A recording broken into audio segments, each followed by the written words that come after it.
कैसे बर्बाद होने से बचाएं जीवन। वैसे तो जीवन अनमोल होता है, मगर कुछ लोग बुरी आदतों में फंसकर अपना और अपने परिवारजनों का जीना मुहाल कर देते हैं। सोचने वाली बात तो यह है कि शुरुआत में ये बुरी आदतें अच्छी लगती हैं, मगर एक बार जिसे अपने चुंगल में फंसा लेते हैं उसे छूटने नहीं देते। मगर शहर में कुछ ऐसे सेवा केंद्र भी हैं जहां आप पा सकते हैं सभी प्रकार की बुरी आदतों से मुक्ति। इनमें से ही एक है जीवन ज्योति चिकित्सा सेवा केंद्र। बुरी आदतों से कैसे छुटकारा पाया जाए, इसकी तलाश में आज भी कई युवक दर दर की ठोकरें खा रहे हैं। ऐसे में उन्हें छुटकारा मिलने के लिए क्या करना चाहिए, इस संबंध में अभी तक ने डॉक्टर बाला साहेब कुमावत से बातचीत की। पेश है अभी तक की एक्सक्लूसिव रिपोर्ट।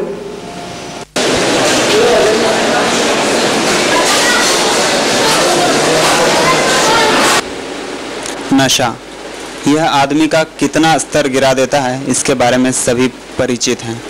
नशा आदमी चाहते हुए भी उसे छोड़ नहीं पाता है। नशा न जाने कितने लोगों की जिंदगी बर्बाद कर दी है, न जाने कितने घर बर्बाद हो चुके हैं, न जाने कितने घर बर्बादी की कगार पे हैं। इन बर्बादियों को संभालने के लिए अगर कोई कदम बढ़ाता है तो हमें उसका स्वागत करना चाहिए। इस वक्त मैं मौजूद हूँ गोलानी मार्केट स्थित जीवन ज्योति व्यसन मुक्ति केंद्र पे, और इस वक्त हमारे साथ हैं डॉक्टर कुमावत। इनके पेशेंट्स, जिनके रिश्तेदार जो हैं, किन्हीं के बेटे हैं, किसके जवाई, किसी के पति, इन्होंने दारू छोड़ दी है डॉक्टर कुमावत की दवाई पर। आइए बातचीत करते हैं कि उनके साथ क्या गुजरी थी, सुनते हैं उनकी व्यथा उन्हीं की जुबानी। बातचीत करते हैं इनसे। आपको क्या तकलीफ थी? आपके यहाँ कौन दारू पीता था या नशा करता था? मुलगा पीत होता दारू। क्या तकलीफ थी आपको? आपको अशी तकलीफ होती की आम्हाला परेशान केलं तर पर नरडे दाबायचा, काही करायचा, घरातल्या लुस्कानी करायचा, वायरी धरायचा, अजून त्याच्यानंतर मुलाबाळांना त्रास द्यायचा। त्याचे मुली येतात दोन, त्यांना म्हणायचा फेकून द्या तिकडे खादानीत, त्यांचे नरडे दाबायला करायचा, बाहेर फेकायचा त्यांना, बायकोला मार झोड सगळं करायचं। अजून त्याच्यानंतर आम्हाला घरामध्ये माया साड्या नेल्या त्यांनी विकायला, बायकोला म्हणायचा निघून घाल मायाराला। खाना न कुछ न, दारू रात दिन पीना, लड़की को मार ठोक करना, हमेशा के लिए परेशानी। बच्चे लड़कियां 3 था, लड़का 1, पर इतने परेशान, पूरे घर बार वाले परेशान, सगे सहियों में इज्जत नहीं, कुछ नहीं। चलो अल्लाह के हुक्म से फिर ये लोगों ने बताया कि ऐसा ऐसा डॉक्टर साहब है, वहाँ पे तुम जाओ, वहाँ पे तुम जाओ।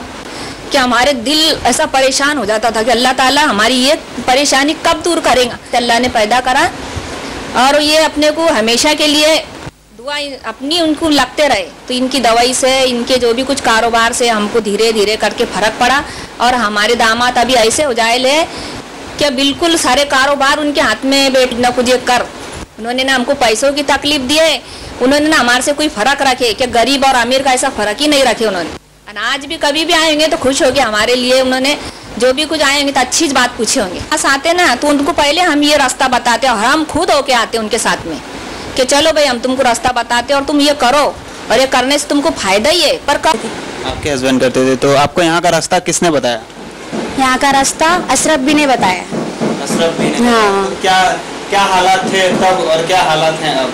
हमारे हालात ऐसे थे कि मैं काम करने जाती और मेरे छोटे छोटे बच्चे थे, तो काम करने के बाद आके भी हमको खाना ढंग से खाना नहीं देते थे वो, और बहुत ज़्यादा तकलीफ थी। शराब पी के आते थे, नालिया में पड़ते थे, कमाना धमाना सब था, लेकिन सब शराब में उड़ाते थे। वो दुनिया में है तो शायद दवा वो दारू का नामो निशान मिटने को ही होना, और डॉक्टर है तो फिर कुछ फिक्र ही नहीं है।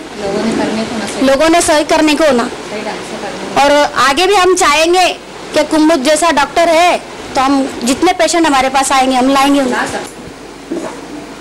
जलगांव जिले के पुलिस अधीक्षक श्रीमान दीपक जोग साहब, जिनका लेख था पेपर के अंदर में, जब मैंने सुना कि दीपक जोग साहब ने जब इतना बड़ा लेख लिखा है तो वाकई में कुछ हकीकत होना चाहिए, कुछ इसमें सच्चाई होना चाहिए। उनका एक शालक ममेरा भाई था, शालक नहीं था, उनका ही ममेरा भाई जो बम्बई में स्थित है, उन्होंने ही उनके माध्यम से उनके और भेजा गया।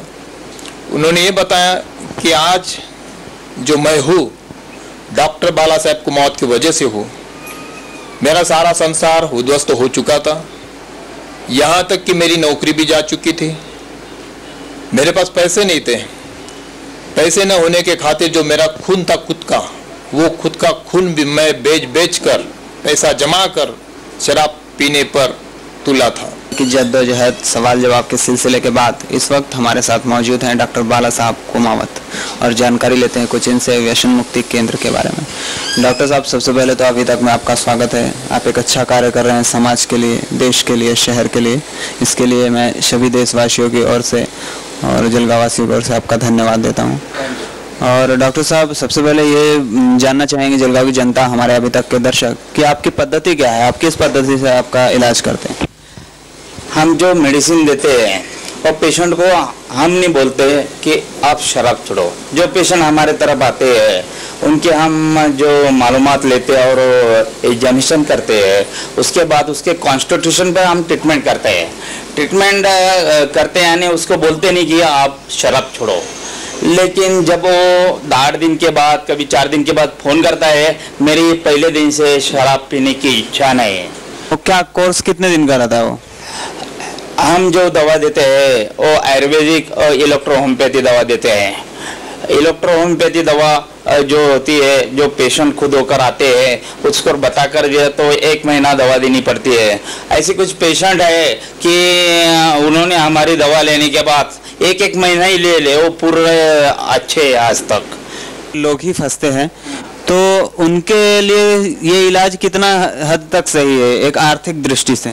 मेरे पास ऐसे जो पेशेंट है, मैं तो ऐसे चाहता हूँ कि जो गरीब लोग हैं उनके लिए मैं ये कर रहा हूँ। चलाना है या व्यसन मुक्ति केंद्र खोलना है, इसकी प्रेरणा कहाँ से मिली? मी माझ्या वडिलांना अक्षरशः डोळ्यांनी दारू पिताना पाहिले आणि त्यांना व आमच्या कुटुंबांना किती यातना भोगाव्या लागत होत्या हे पाहून माझ्या मनामध्ये या बाबीवर संशोधन करण्याचा एक विचार ठासला। त्यामुळे मी संपूर्ण समाजातील दारूच्या आहारी गेलेल्या लोकांचं जीवन स्वर्गापेक्षा सुंदर करण्याचे ध्येय मनात ठरवून व्यसन मुक्ती केंद्र